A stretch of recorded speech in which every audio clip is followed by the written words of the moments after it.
जय श्री राधा। प्रेम भक्ति में स्वार्थ शब्द को समझना अनिवार्य है। स्वार्थ शब्द को यदि हम तोड़े तो होता है स्व एवं अर्थ, अर्थात अपना अथवा स्वयं का प्रयोजन। इस स्वार्थ के भी बहुत सारे स्तर होते हैं, इसीलिए स्वार्थी भी बहुत श्रेणियों का होता है। जैसे मैंने कहा, स्व का अर्थ है अपना अथवा मेरा। कोई व्यक्ति मैं किसे समझता है इसके ऊपर आधारित है उसके स्वार्थ का स्तर। जो व्यक्ति शरीर को मैं समझता है उसके लिए शरीर का सुख ही स्वार्थ है। शरीर में कोई रोग हो तो वो अपने को रोगी मानता है।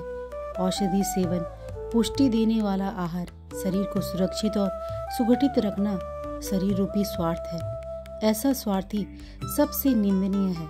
तो प्रश्न ये आएगा कि क्या शरीर को स्वस्थ रखना हमारा कर्तव्य नहीं? पर विचार करें, ये मनुष्य शरीर हमें क्यों मिला है?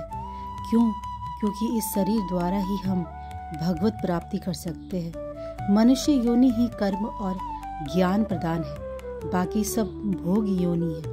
कई जन्मों के पाप और पुण्य भोग करने के बाद हमें मानव शरीर मिलता है। एक बार ये शरीर छूट गया तो शरीर तो आए कल्पते, एक कल्प तक कदाचित ही ये शरीर मिले। तो इसको स्वस्थ रखना है केवल भगवत आराधना के लिए, शरीर के सुख के लिए नहीं। तो जो केवल शरीर का सुख चाहते हैं वो सबसे बड़ा स्वार्थी है। शरीर से श्रेष्ठ है इंद्रियां। जो इंद्रियों के सुख को अपना सुख मानता हो और इंद्रियों के तृप्ति के लिए कर्म करता हो, वो इंद्रियों के स्तर के स्वार्थी है। जैसे रेशमी बिस्तर पे सोना, सुंदर दृश्य के प्रति आकृष्ट होना, सुंदर ध्वनि, आहार अथवा सुगंध के प्रति आकृष्ट होना, ये सब इंद्रियों का स्वार्थ है और वह व्यक्ति इंद्रिय स्वार्थी है। ये स्वार्थ संपूर्णतः जागतिक है, इसीलिए निंदनीय है।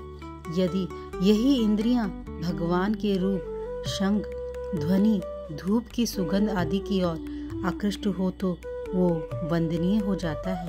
अब इंद्रियों से श्रेष्ठ है मन। जो मन को मैं समझता हो और मन की तृप्ति तथा शांति में सुख ढूंढता हो, वो व्यक्ति मन के अधीन होकर मन के स्तर का स्वार्थी होता है। मित्र सुख, पुत्र सुख, स्त्री सुख, प्रतिष्ठा सुख इत्यादि ये सब मन के सुख है। संसार में इस प्रकार के लोग ही अधिकतम है। ये सब यही चाहते हैं कि उसका मन अच्छा रहे। तो जो ये चाहता है कि मेरा बेटा लायक बने वो स्वार्थी है, मेरी कन्या का सुविवाह हो वो स्वार्थी है। तब क्या सभी स्वार्थी है? सब निंदनीय है। पर विस्तार पूर्वक से सत्य धारणा करना संभव नहीं है। जगत में जागतिक कामनाओं के बिना जीना संभव नहीं, इसलिए सब स्वार्थी है। अब आगे बढ़े, क्योंकि तत्व और भी आश्चर्यजनक होने वाला है। मन से भी श्रेष्ठतर है बुद्धि। जो व्यक्ति उन वस्तु या व्यक्ति के प्रति आकर्षित होता है जो उनकी बुद्धि को विकसित करे, वो बुद्धि के स्तर का स्वार्थी है। परंतु वो वंदनीय है, क्योंकि बुद्धि को प्रकर्षित कर सकता है। केवल गुरु और शास्त्र दोनों ही भगवान के समान है। बुद्धि विद्या को धारण करना सिखाती है और जागतिक विद्या को शास्त्रों में अविद्या कहा गया है। जो विद्या जागतिक अर्थ तथा भोग वासना के तृप्ति के लिए प्राप्त किया जाए वो विद्या है ही नहीं। विद्या तो केवल वो है जो भगवत प्राप्ति में सहायक बने। तो ऐसी विद्या केवल ब्रह्मनिष्ठ गुरु तथा शास्त्रों से ही मिलना संभव है। तो जो बुद्धि ऐसी विद्या में आसक्त हो वो बुद्धि स्तर का स्वार्थी हो। यहाँ स्वार्थ का नाम बदल के परमार्थ ही हो जाता है, परंतु परमार्थ भी एक प्रकार का स्वार्थ है।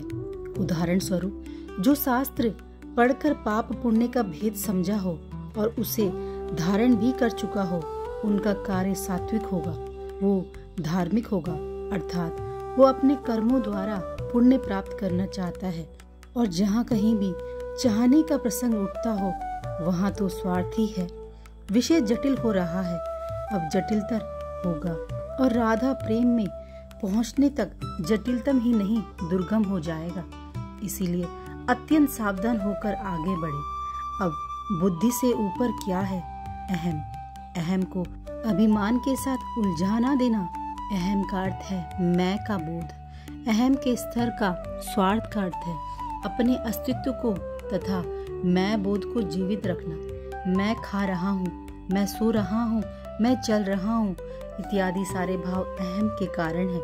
स्वरूप सिद्ध महापुरुष के अतिरिक्त कोई ये नहीं सोचता कि मेरा मुख खा रहा है, मेरा शरीर सो रहा है। कोई भी ये नहीं चाहेगा कि मैं बोध लुप्त हो जाए। दूसरों के लिए बहुत लोग अपना प्राण दे देते हैं, पर इस संसार में आप किसी से पूछे कि कोई अल्जाइमर के अंतिम स्तर में 1 वर्ष बिताना स्वीकार करेगा? अल्जाइमर एक ऐसा रोग है जिसके अंत में लोग दूसरों को पहचानना तो दूर अपना नाम तक भूल जाता है। उसे ये भी बोध नहीं रहता वो बैठा है या सोया है। इस अवस्था में कोई एक दिन भी बिताना नहीं चाहेगा। राधा ने अवतार काल में 100 वर्ष बिताए और अनंत काल से स्वयं को भूलकर बिता रही है। पर इस प्रसंग में अभी क्यों जाऊं, प्रसंग छेड़ रखा बस। तो जो अपने अस्तित्व को भी वर्तमान रखना चाहते हो वो भी स्वार्थी ही है, क्योंकि मैंने पहले ही कहा है कि कुछ भी चाहने का अर्थ स्वार्थ है। अहम से ऊपर है आत्मा, यह अंतिम स्तर है। कृष्ण तत्व में ही यह स्पष्ट कर दिया गया है कि आत्मा परमात्मा का अंश है और अंश सर्वदा अपने अंश को ही चाहता है।